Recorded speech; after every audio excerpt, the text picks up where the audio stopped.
Hey everybody, Ali here with the Lead with Meaning podcast. I'm really excited to have you guys join me today, and my guest Tom Short, who is the Chief Growth Officer for Lapin 180. And Tom and I have been speaking for a couple months, and Tom's handle, if you check him out on LinkedIn, is mindset is everything. And then there's one person that's as obsessed with the topic of mindset as me. It's Tom. Tom, it's great to have you on. Thanks, Ollie. Happy to be here. Man, Tom, so over the last few months, you and I have talked about a lot of topics that are near to dear to my heart. And for those that listen into the show, one of the things I really wanted to do when I started this podcast was to have conversations that were important to me, not just professionally, but personally. And an obsession I've had over the last, several years has been mindset and morning routine. And Tom, one of the things that you had shared with me recently was a quote that I'm gonna read it back to you, and I'd love to get your input. Was getting crystal clear on your future self and ask yourself one question: in 3 years, would my future self be okay with this decision? And that one just really stood out to me. And I'd love to just hear from you, like, why does mindset so important? And maybe you could share those ABCs you shared with me. Yeah, so to me, mindset is everything, right? How we think determines everything.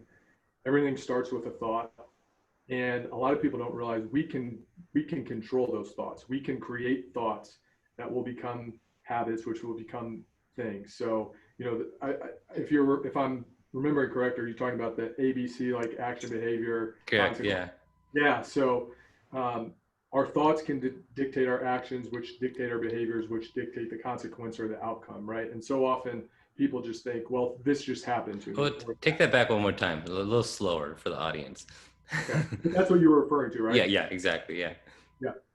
So when you mentioned ABC, actions become behaviors, become our consequences or outcomes, but ABC for the Yeah. simple chronology. So our thoughts dictate our actions, and then our actions will dictate our behaviors, and our behaviors will dictate our consequences. So often people just look at our consequences and say, well, Ali, that just happened, or this just happened. And they don't realize the power of our thoughts, because at the end of the day, we're all talking to ourselves and we all have these thoughts.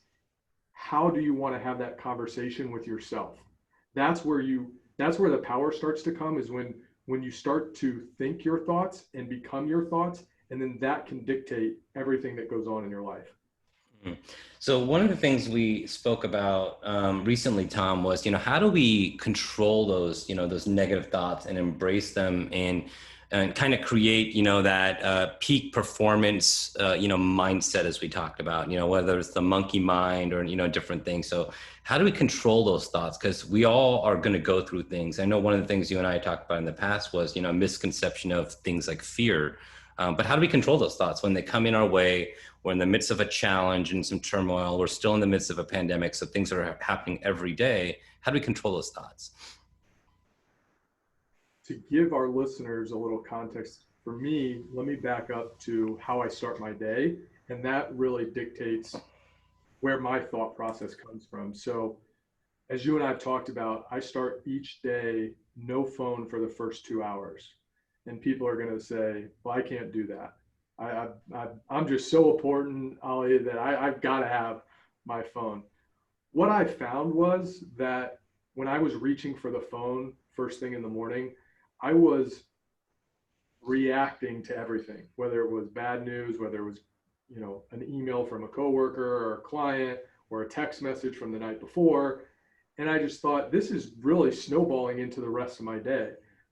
Let me start there and put a stop to that, so I can now respond and not react to the rest of my day. So, and we can get into the specifics of it, but by controlling the start of my day, I'm now dictating consciously and subconsciously how my day is going to go. And I am going to decide, I'm not going to let something external, whether it's news, whatever's going on in the world, whether it's, whatever it may be, there's so many things vying for our attention.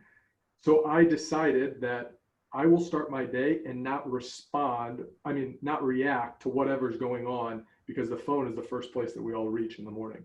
Mm, 2 hours. Yeah. So I have Something similar, not quite 2 hours, but I'm curious. Do you do something similar in the evening as well? And the reason I ask is because it's kind of two prong. I've definitely read up on a lot of the science of the actions we're making in the first hour and the last hour of the day, and we'll touch a little bit on the impacts of sleep and our nervous systems, things like that. But I'm just curious, are you also following a similar practice at the end of your day as well? I am. It's not as detailed, if I'm being honest. Okay. It's more of unplugging that last hour, um, not having food right before bed, because then, as you mentioned, getting into the sleep and everything. And it's writing down in my journal three things. One win for the day. It can be small. It doesn't matter. I bought Bill a cup of coffee, Hmm. right? I said I was going to do X and I did X. That's a small win. It doesn't have to be I closed a deal or I bought a house. Just it's something small. And then some good deed I did intentionally for myself and some good deed I did intentionally for someone else.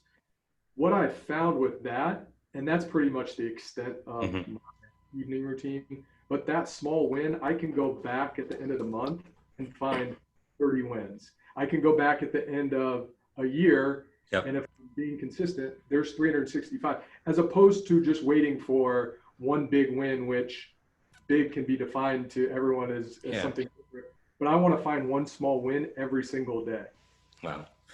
I'm going to come back to that one. I just took note of that. I like that. It reminds me of Ben Greenfield's gratitude journaling, but we'll stay on track here a little bit. And the reason I was asking for the audience is so I've have been a big fan of Tom Bilyeu's impact theory. He's had a lot of great guests on the show, and a couple specifically, are Sean Stevenson and Jim Quick, and they both talk a lot about sleep. Jim Quick specifically, he had a lot of work on mindset because when he was born, he had some challenges in development and things of that nature. So he really talks about mastering the first hour and the last hour of the day. A lot of the same topics that you had mentioned is just our body is not equipped to be ready, first off.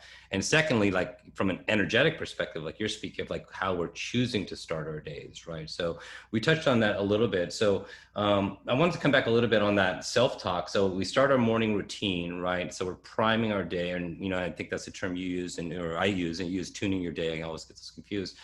So why is routine so important, right? So I know we've talked about James Clear's Atomic Habits, but maybe you could touch a little bit on, you touched on ABCs, but how that rewiring of those habits create, some hardwiring in our subconscious.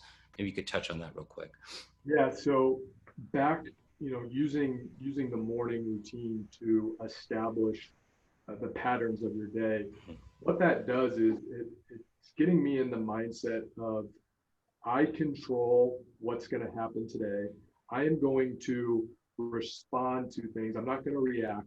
It gets me in a place that when I do encounter stress or fear, which I know we'll touch on, I'm at a place that I'm grounded that I can handle that. Now, look, a big misconception that elite performers in whatever walk of life that when you get to a certain level, you don't have fear, you don't have negative self-talk, all those things disappear. Those things never go away. The only thing that changes is how long you stay in that negative self-talk, how long you stay in that fear state, how long you stay in this self-pity. The people that can self-correct and have the self-awareness to say, you mentioned the monkey mind earlier, Mm. that's not me. And I got this from Mark Devine, a Navy SEAL, of having a phrase that when those come up, that you verbalize out loud, and it's almost like a turning point to snap out of. That's not me. Like Mm. I'm bouncing out of that. So that really helps when you start to verbalize to come up with a phrase, um, to really just know this isn't me, and let's get back to what I need to do. Yeah. And you said that was Mark Divine? Mark Devine, yeah, he had a course. It was like the first. I'm sure you remember the first, self improvement or first real investment you ever made with yourself. For me, it was The Unbeatable Mind. Okay. Mark, a couple of great books and has a great series. Highly recommend. I don't even know if it's still out there, but Yeah. The Unbeatable Mind. It was a 2-year program. Each month you got a new reading guide and app actions to put in place. And that's something that I still refer to every single day. Yeah. So I start my day with affirmations. So I just literally step out of bed. And I don't know where. I listened to an Eric Thomas, hip hop preacher, motivational video at one point, and he had shared something like, "You should know your dream so bad you could step out of your dream right into it." And I don't know why I took that so seriously. I started stepping out of my bed with IMs, and it worked, right? So yeah, I start my day with about 20, 30 minutes of just I am affirmations. I am healthy, I am well, I am abundant. But what this is getting me to is like even a conversation. I think it was an interview you had done with Kobe on negotiating with yourself. Because I've heard this term a few different times. And as far as Sufi, there's something called the Sufi gates, which is when you start to have thoughts, you ask, is it true? Is it needed? Is it kind? And it's the same concept. It's catching yourself, asking yourself, a couple questions before you respond, right? A little bit. So when we talk about the subconscious and kind of rewiring, just to back up a little bit, Tom and I have had a lot of interest in some of the work that Dr. Joe Dispenza does, and we've shared his one of his great books, Breaking the Habit of Being Yourself, which we are both really impacted with. And what this speaks of is by the time we're 35 years old, 95% of our subconscious is already hardwired, right? You don't need to think about how you brush your teeth and how you do certain things. You've done them so many times, it's been hardwired. The other area that most people don't know is, 80% of those thoughts each day are the same and they're negative. So when we look at how can we really ensure that we're being our optimal self, it's a matter of us investing the time like a muscle in those thoughts and in those things. So I'm curious, what else is a part of your morning routine that's so important to you? And I'd love to share some of mine as well. Yeah. So for me in the morning routine, similar to you, journaling is really the first thing. I like to get pen to paper. So not it used to be on a laptop, but now it's actual pen to paper, and it's no more than 5 minutes, and it's really three things: gratitude. So not only what I'm grateful for today, but as Dr. Joe talks about, being grateful for things that haven't come into your life yet. So grateful for both. And I whatever I list today, the rule is I've got to find at least two new things the next day. So I'm constant, because at the end of the day, there's millions of things we can be grateful for. Mm-hmm. And sometimes we narrow our focus so much. So just opening my mind to what I can be grateful for. I also have I am statements. So affirmations, I am a strong magnet to abundance and happiness. I'm confident, all of those. And then another section of intentions, what I will do today. So I want to be very clear. And then tapping into, after the journaling, my 3-year self. So creating very crystal clear, personal, professional, health, relationships, all of that, tapping into that, reading that, so that I'm always thinking where I want to be in 3 years. After the journal, the Daily Stoic, it's a quick 5-minute read by Ryan Holiday. There's a new theme each day. Each day is one page. So incorporating that. And then it's 30 minutes of exercise and 30 minutes of personal reading, whatever that book of the day or of the week may be. And then meditating for 10 to 15 minutes. And that usually takes up about 2 hours. Okay. I want to pause for a second. So Ryan Holiday, for those that aren't aware, is a thought leader who's specific to the Stoic philosophy. He's written several books. He's been on Impact Theory, Tim Ferriss's show, right? So the Daily Stoic is his newsletter that you could subscribe to. I subscribe to it as well. So definitely, I've been a big fan of Stoic philosophy and how we can apply that to our lives. So definitely check that out if you haven't already. So I wanted to kind of touch on this because you went through a lot of different tools, that we could pull out of our toolbox there. And I apply a lot of those to my practice. So I want to take a step back. When I was able to read Tools of Titans and High Performance Habits last year. And what I found very kind of telling from both Tim Ferriss's work and Brendan Burchard's work was, it says of 90% of the people that they work with, they all have these core components in their daily routine.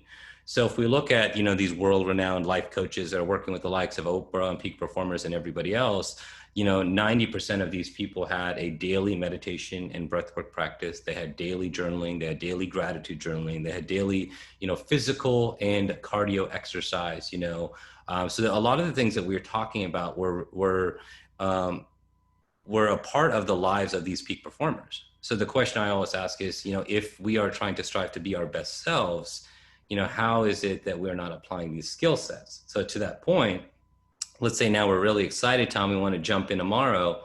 What's probably the worst thing we should do if we want this habit to stick? Do too much. There we go. Try to incorporate. And I say that half kidding because when I started, I tried to do too much. Yeah. And I got frustrated because I wasn't getting up consistently at a specific time. I didn't have something planned out of, okay, this is what I want my morning to look like. So if you go from 0 to 100 and then you don't get there, you're like, well, this doesn't work. This is, so I tell people, if you don't have a morning routine, just start by getting up 30 minutes earlier. Just do that. I don't care what you do in those 30 minutes, just get up 30 minutes earlier. And then if you can do that for a week or two, then add just 10 minutes of walking around the block or exercise without looking at your phone, and do that. And then once you can do that, just keep adding small things. I didn't start with no phone for 2 hours. I didn't start with exercise and reading and journaling and meditating. It's all become small building blocks to get to where it is. And I'm sure it will evolve over time, right? Like it's got to constantly be evolving, and how can I make it better, and understanding my process. But yeah, just my biggest thing is just pick one small thing. And if you think it's too small, it's not. Just 5 minutes of exercise or 5 minutes of just something small, so that you can build up those dopamine hits in your brain to know that this is something that you want to keep doing. So the process, obsession with the process, another topic of mine that I'm very excited about. So I'm rereading, I was sharing with Tom before we jumped on and hit record, that I'm rereading Carol Dweck's Mindset right now. And there's always something I learn when I go back and try to read a book, especially a great book like Carol. So if you haven't read Mindset, I definitely advise. It's a staple. It's on the top of a lot of, reading lists. And if you haven't read it already, Carol Dweck is the pioneer that coined the term growth mindset through the work that she did at Columbia and Stanford. She is now at Stanford. And so I think we're all familiar with the term. A fixed mindset is, I am born with a certain set of skills, and that's it. I cannot attain and grow or develop those skills. That's I have what I have. And a growth mindset is, I feel I have the ability to continue to invest time and to develop and get better in harness certain skills. So I think probably a lot of us are familiar with that. But one thing that came up with me in the recent read, Tom, that you and I started to chat about, was when we look at a growth mindset, they embrace fear and struggle, and they use it as an opportunity to grow and get better, always looking to squeeze the sponge and get a little bit more out of themselves. And we'll see that with the Michaels and the Kobes of the world, the Michael Phelps of the world.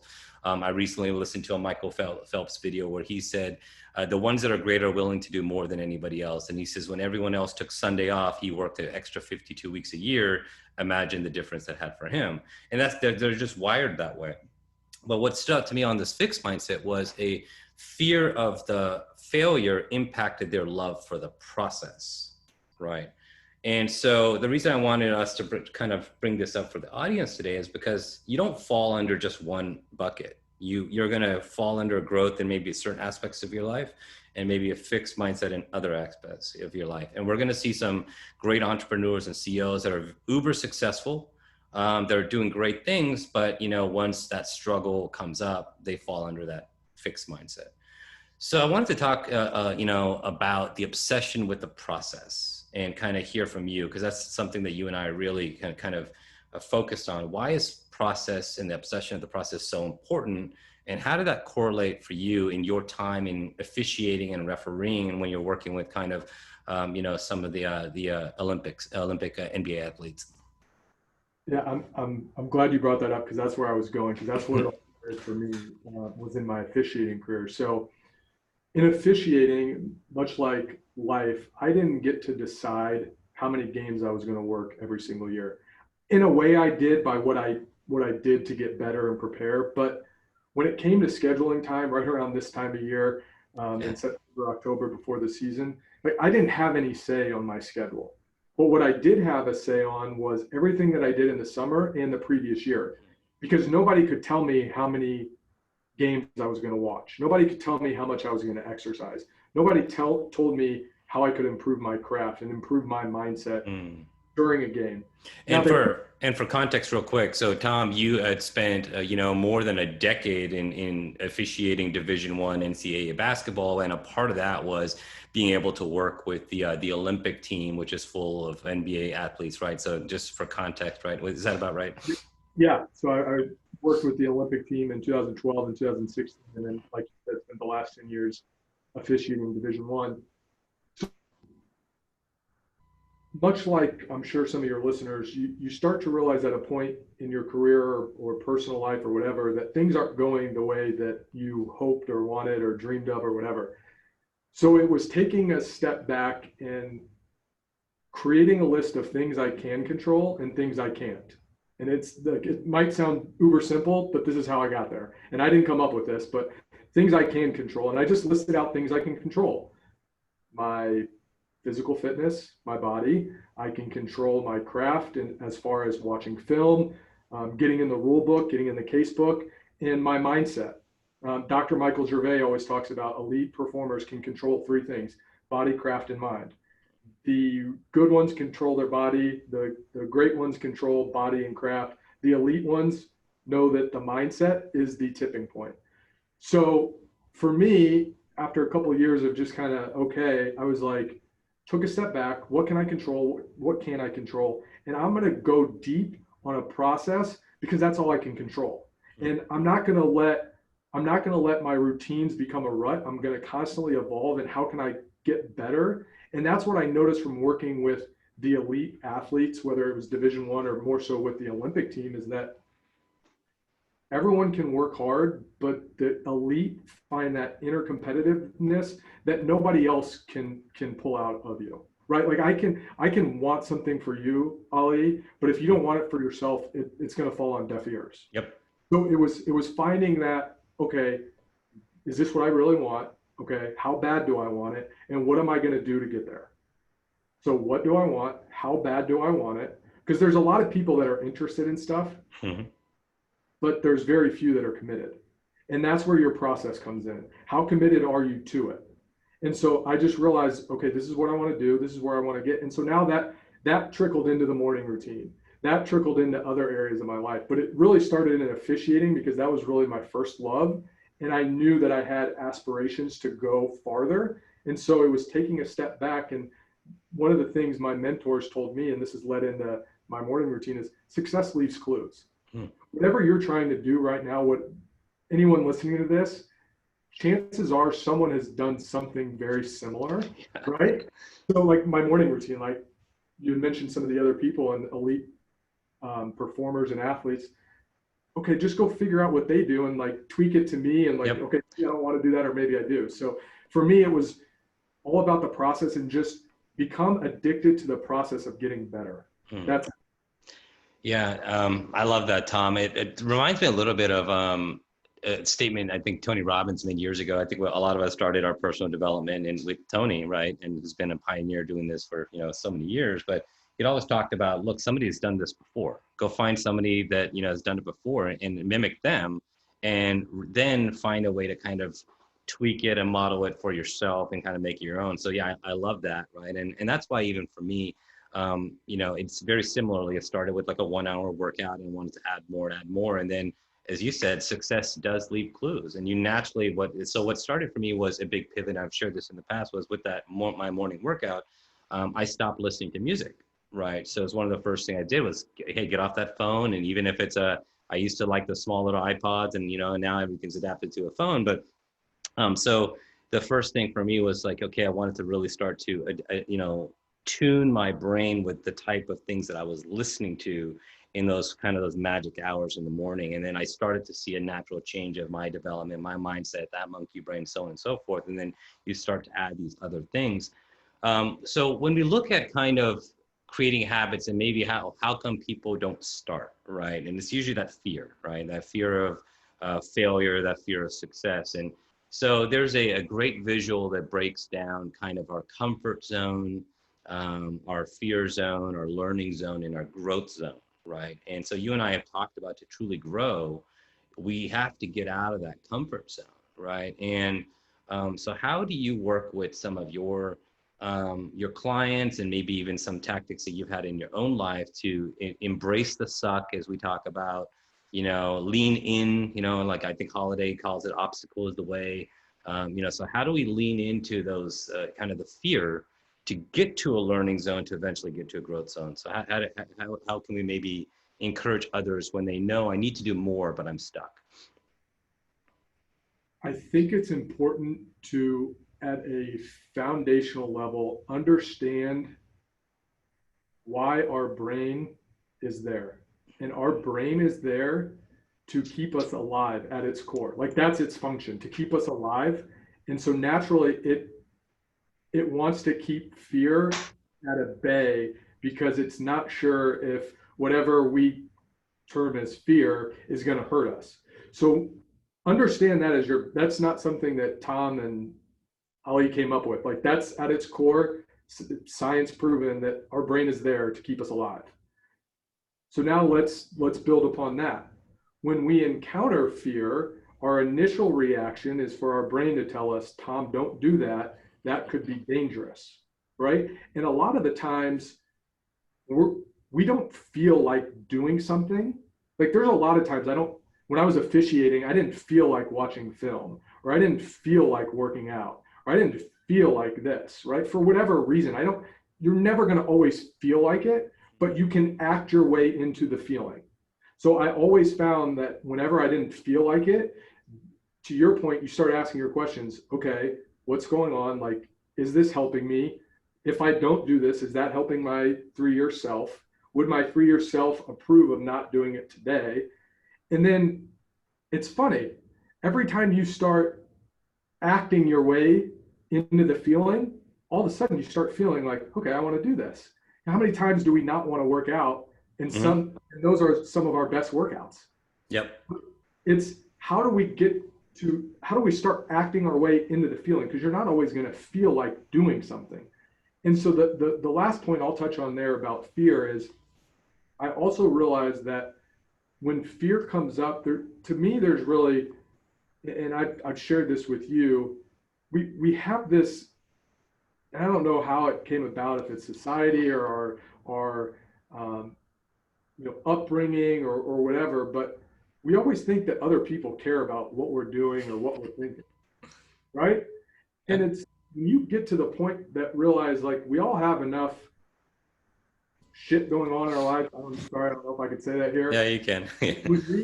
when we just pause and realize, yes, our family loves us. Yes, our very close friends love us. But when we realize others really don't care because they have so much going on in their own life, it's really freeing to know I'm going to just do this because no one cares. Like they're moving on in 30 seconds to whatever else they've got going on in their world, and they're not going to care what you're doing or feeling or thinking. Yes, your wife and your kids love you, and probably your parents too. Once you start getting out of like that bubble, like no one cares. It's like the first rule of the Noble Eight for in Buddhism, life is suffering, right? And once you accept that, you can kind of move on from things and embrace the rest. No, it's so true, and so when we kind of talk about, one of the things you and I talked about is like, another level, right? So, I'll share in the comments, because what you touched on was very similar to the Kobe interview that I saw you post about him talking about negotiating with yourself, right? And these decisions you make. So, the one thing I want to encourage the audience to know is, we all have those rough mornings, like I share with my wife all the time. Like I start very, very early, and I don't want to get up half the time, and I've made a point to say I want to conquer the decisions that I'm making in those days and kind of master my mind, right? If we don't master our mind, someone else will, right? So how can we create the best version of ourselves to do things? And it's just a matter of starting with a daily consistent step. So as Tom and I have talked about, finding out who do we want to be in those 3 years, and just finding one skill set that we can add this week and be consistent with and just do it daily, kind of the compounding effect of, of Kaizen in general. Maybe, Tom, we could talk a little bit about how we can aid some of the audience in leveraging priming and tuning and routine and habit. So we talked about starting small. We talked about not boiling the ocean, starting with a kind of a daily routine. What's one piece of advice you often offer your clients beyond what we've already shared that you might want to leave with the audience on a immediate tactical tip that they could apply to their lives to help them, start to enrich and grow their mindset? So two things come to mind, and I'll bring it back to officiating because this is where it all started for me, is that the reason that I do all the things, and I'm sure it's similar to you, whether it's meditating or journaling or creating a morning routine, was we're all going to encounter things that suck in our day. Like, that's just like, yeah, maybe there's going to be one day where it's like the perfect day. Like, I get it.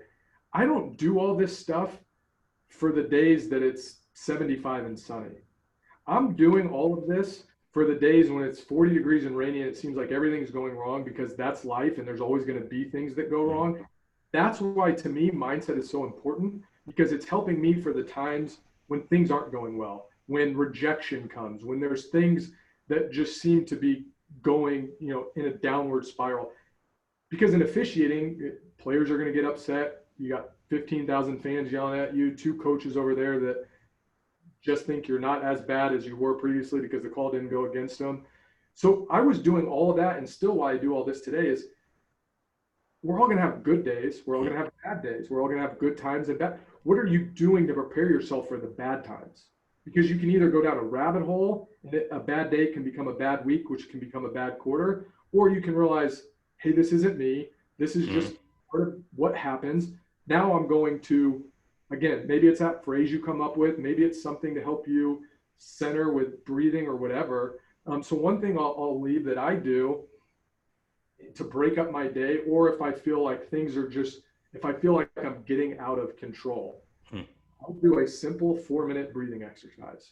If you don't have time for 4 minutes, then I can't help you with anything else. But it's just box breathing. I mean, you look it up. It's, holding it for 4 seconds, inhale for 4 seconds, hold it for 4 seconds, exhale for 4 seconds, and then hold that for 4 seconds. I set a timer on my phone for 4 minutes. Yep. And it just lets me get grounded into the day and get recentered. Oftentimes I've started to incorporate that into a daily routine. I don't wait for something, to get out. Yeah, I've shared this, and I love box breathing. Some of you that, and as Tom mentioned, you could definitely look it up. I've shared about it before. It's something that I like to use, and I encourage anybody to start. You can start at 3 minutes. I've seen people go up to 6. Four is kind of like the staple start. And it's just like you mentioned, inhale for 4, hold for 4, and exhale for 4. And it's a great exercise. It's Navy SEALs use it and things of that nature as well. As we're kind of looking to wrap up, Tom, is there, where can people find you? Where can people look you up if people are interested in your services and your offerings? Where's the best way for people to reach out to you? As you mentioned, you can find me on LinkedIn, Tom Short. Mindset is everything. We've got our website, lapin180.com, where we talk, all things mindset and sales coaching. So yeah, those two places are the best places to check me out. Yeah. So just as we're wrapping, and the one thing I always share, especially with kind of the business, the sales community, is we often like to kind of tie ourselves to peak performers in a way, because especially in sales, we're really tied to results and outcomes and things of that nature. And I always like to ask, if our peak performers and our world leaders invest so much time in rest and recovery, every professional sports team has a mindset coach. You talked about Michael Gervais. I'm a big fan of his work and the work that he's done with Pete Carroll and the Seahawks. And, Russell Wilson talks about he's had a mindset coach all through college. You have now like the number 1 quarterback in the league, obviously that could be, debated, but he credits a lot of his success based on his mindset work. Right, because he was nobody was looking to draft Russell Wilson. He came in as if you guys want to know, as a third stringer. he was told when he joined the Seahawks that, hey, you might not make the field this year, but before he left, he was a starting quarterback, obviously. So I'd encourage all of you, like, don't look at that summit as it being too far. Just be obsessed with the process, and feel free to reach out to Tom or I if you have any questions. But I appreciate you coming on, Tom, and for those listening, and please like, comment, and share. Thanks, Holly. Happy to be here. Likewise. Thanks, Tom.